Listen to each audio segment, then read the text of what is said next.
बंदगाने खास अल्लाह मुग़यूब दरजहा जाने जवासी सुल्कुलुब जिम सरशबो ये पीराहन शनीदी चिरादर चाहे किनानश नदीदी तुमी मिटाओ সকল চাওয়া দুদিন আগে পরে তোমার কাছেই সকল পাওয়া সবই তোমার তরে তুমি মিটাও সকল চাওয়া দুদিন আগে পরে তোমার কাছেই সকল পাওয়া সবই তোমার তরে তোমার পথে চললে সবাই তোমার পথে চললে সবাই আসবে যে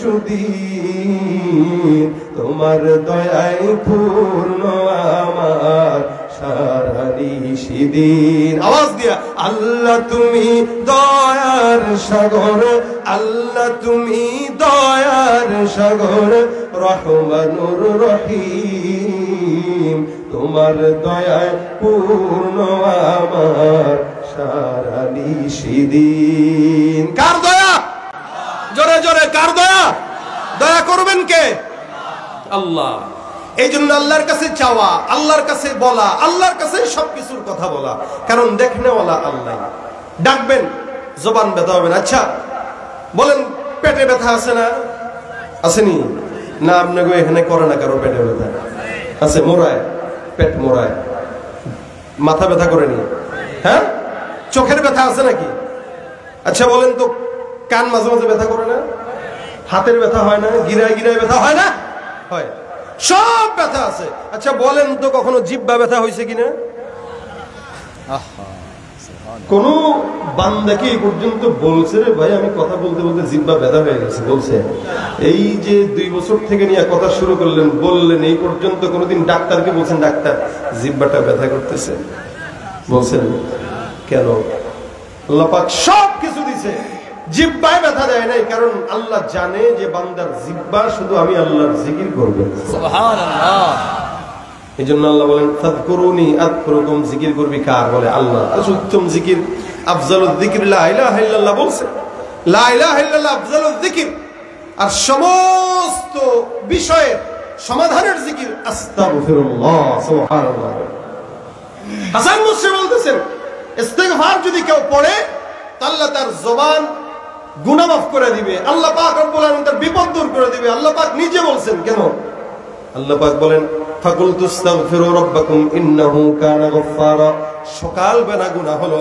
রাত্রি বেলা ঘুমের আগে কোন ঈমানদার যদি বলে আল্লাহ মাফ করে দাও আস্তাগফিরুল্লাহ আস্তাগফিরুল্লাহ আস্তাগফিরুল্লাহ আমার আল্লাহ কয় বান্দা ইস্তিগফারের কারণে আমি আল্লাহ তোরে ক্ষমা করে দিলাম রাত্রি বেলা শোয়ার আগে ইস্তিগফার একটা গেল হাসান বসরি ডাক দিয়ে বলতেছেন আয়ামদিকুম বিআমওয়াল ওয়া বানিন আমার আল্লাহ পাক বান্দার যদি সম্পদ না থাকে সম্পদ দান করে দিবেন ইস্তিগফারের বরকতে সুবহানাল্লাহ সন্তান নাই সন্তান দিবে ওয়ায়াজআল লাকুম জান্নাতিন ওয়া ইয়াজআল লাকুম আনহারা বাগানের মধ্যে ভরপুর বরকত দিয়ে বাগান দিবে বাগানের মধ্যে পানি যদি না থাকে নহর প্রবাহিত করে দিবে হাসান বসরি ডাক দিয়া বলে আমার আল্লাহর ঘোষণা যার কারণে আমি যত বান্দায় আসুক না কেন সবাইকে একটাই আমল দেই সেটা হলো কি ইস্তিগফার এটা আল্লাহর কাছে অনেক পছন্দিদা আমল কেউ যদি ইস্তিগফার করে আল্লাহ পাক রব্বুল আলামিন তাকে মুস্তাজাবুদ দাওয়া বানায় দেয় সুবহানাল্লাহ মুস্তাজাবুদ দাওয়া বুঝেননি আপনারা এই কথা কয় না বুঝেন আল্লাহর কাছে যেটা বলবে আল্লাহ সেটাই কবুল করবে আল্লাহর কাছে যাই দোয়া করবে আল্লাহ পাক সব কি করবে কবুল করে নেবে মুস্তাজাবুদ দাওয়া ইস্তিগফারের অনেক গুণ ইস্তিগফার আল্লাহর কাছে অনেক দামি এ মুসলমান নবীর উম্মত সমাজের মধ্যে বিচরণ করে গুনাহ বড় বিষয় নয় গুনাহ সবাই করে গুনাহ করাটা খারাপ না গুনার উপর অটল থাকাটা খারাপ মনে রাখবেন বুজুর্গ হওয়ার জন্য তাহাজ্জুদের দরকার নাই আমাদের দেশে অনেক তাহাজ্জুদ গুজার বান্দা দেখছি যারা রাত্রিবেলা কোরআন পড়তো তাহাজ্জুদ পড়তো আবার পূজায় যায় সুন্দর করে সিঁদুর মাথায় দিত। অনেক দেখছি আমরা।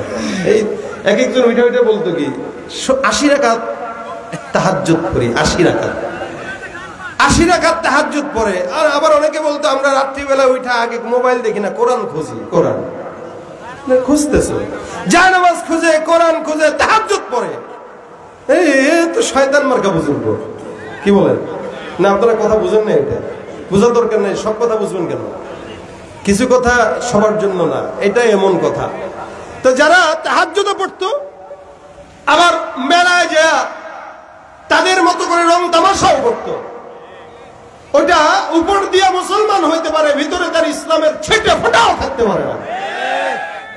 এজন্য তাহাজ্জুদ পড়লেই বুজুর্গ না, তাহাজ্জুদ পড়লেই আল্লাহ ওয়ালা না, তাহাজ্জুদ পড়লেই আল্লাহর পছন্দনীয় না।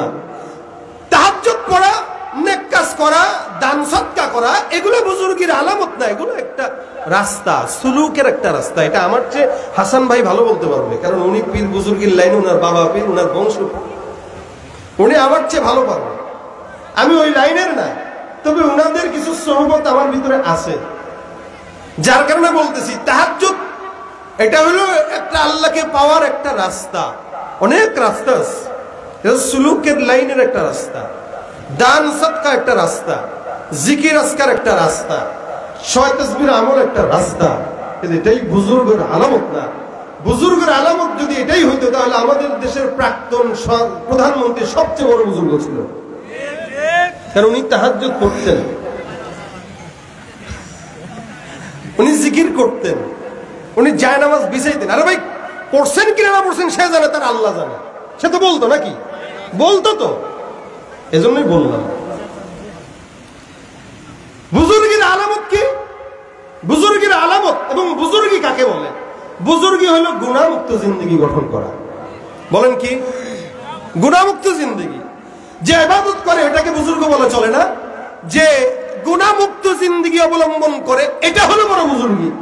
আমার বুজুর্গি এটা না যে আমি রাত্রেবেলা 14 রাকাত তাহাজ্জুদ পড়ছি, 20 রাকাত তাহাজ্জুদ পড়ছি, বরং আমার বুজুর্গি এটা যে আমি আলহামদুলিল্লাহ চোখের সামনে সিনেমা হলে মানুষ গেছে, আমি সিনেমায় যাই নাই, এটা বুজুর্গি। আমার বুজুর্গি এটা আমার চোখের সামনে সুন্দরী সুন্দরী রমণী ছিল, আমি তাকাই নাই, এটা আমার বুজুর্গি। আমার বুজুর্গি এটা আমার চোখের সামনে বিশাল বড় বান্ডিল আসছে, যে খালি একটু ফতোয়া ঘুরাই দিবা, আমি বান্ডিল গ্রহণ করি নাই, এটা আমার বুজুর্গি। আমার বুজুর্গি এটা। ছোট থেকে ছোট গুনাহ না করার নাম বুজুর্গি। বুজুর্গি তো দাবি করে সবাই, কিন্তু যে গুনাহমুক্ত জিন্দেগি অবলম্বন করে সে সবচেয়ে বড় বুজুর্গ। এই জন্য আমাদের আকাবিরদের জবান থেকে আমি শুনছি যে বাবা, ছোট থেকে ছোট গুনাহ করব না, ছোট থেকে ছোট নেক ছাড়বো না। শব্দ দুইটা, ছোট থেকে ছোট গুনাহ, বলেন না, ছোট থেকে ছোট গুনাহ, ছোট থেকে ছোট নেক, এটা হলো স্লোগান। তাহলে বুজুর্গ হয়ে যাবেন আল্লাহর কাছে। দুনিয়ার সব মানুষ যদি আপনারা পাগল বলে, বলুক, আল্লাহ আপনাকে পছন্দ করবে ইনশাআল্লাহ। তা আল্লাহর কাছে কেউ যদি ইস্তেগফার বেশি বেশি করে তো মুস্তাজাবুদ দাওয়া হয়ে যায়। আল্লাহর কাছে যেটাই চাবে ওটাই আল্লাহ দিবেন। আচ্ছা, আপনারা কি 4 ইমামের অন্যতম ইমাম ইমাম আহমদ ইবনে হাম্বল রাহমাতুল্লাহ আলাইহির নাম শুনছেন? এখন তো আমাদের দেশে একদল আছে যারা এগুলো মানেই না। দরকার কি? আমরা কোরআন মানি না তো হাদিস মানি। আবার একদল আছে আমরা শুধু কোরআন মানি, আহলে কোরআন। এরা কয় কোরআনে যেটা নেই আমরা সেটা মানি না। এগুলো বাতিল ফিরকায়ে বাতিলের আলাপ, ওদিকে যাচ্ছি না, বলতেছি আর কি। শুধু ইমাম আহমদ ইবনে হাম্বল রাহমাতুল্লাহ আলাইহি বড় ইমাম ছিলেন, বুজুর্গ ছিলেন, মুহাদ্দিস, মুফাসসির, ফকিহ, সব শব্দ তার সাথে যায়। এমন একজন ইমাম আযম আবু হানিফা, ইমাম শাফি, ইমাম আহমদ, ইমাম মালিক, ইমাম মুহাম্মদ এই টাইপের ইমাম ছিলেন। কষ্ট হইতেছে আপনাদের? ইমাম আহমদ ইবনে হাম্বল রাহমাতুল্লাহ আলাইহির জামানায় উনি একবার রাত্রিবেলা সফর করতেছিলেন। তো করতে করতে একটা মসজিদে ইশারের নামাজের ওয়াক্ত হইল। তো ওই ইশারের নামাজ পড়তে মসজিদে ঢুকছেন। ঢোকার পরে মসজিদে রাত্রিবেলা থাকার নিয়ত করছেন যে মসজিদে একটু ঘুমাই। তো কিছু শয়তান এখনো আছে, মসজিদে টাইম মতো গেলেই চিল্লাচিল্লি করে। আর আমাদের দেশের মসজিদ তো শুধু 5 ওয়াক্ত নামাজের জন্যই চালু থাকে, বাকি সময় বন্ধ থাকে। উচিত ছিল আল্লাহর ঘর মসজিদ সব সময় চালু রাখা। এটা উচিত ছিল। মসজিদে দায়িত্ববোধ লোক থাকবে, পাহারা দিবে, মানুষ আসবে, বিপদগ্রস্ত মসজিদে এসে একটু শুবে, দিলে শান্তি পাবে। কারণ মসজিদ বান্দার আল্লাহর সঙ্গে সম্পর্ক গঠন করার সবচেয়ে বড় জায়গা। বিপদে পড়ছেন, মসজিদে যা শুয়ে থাকেন, শান্তি লাগবে।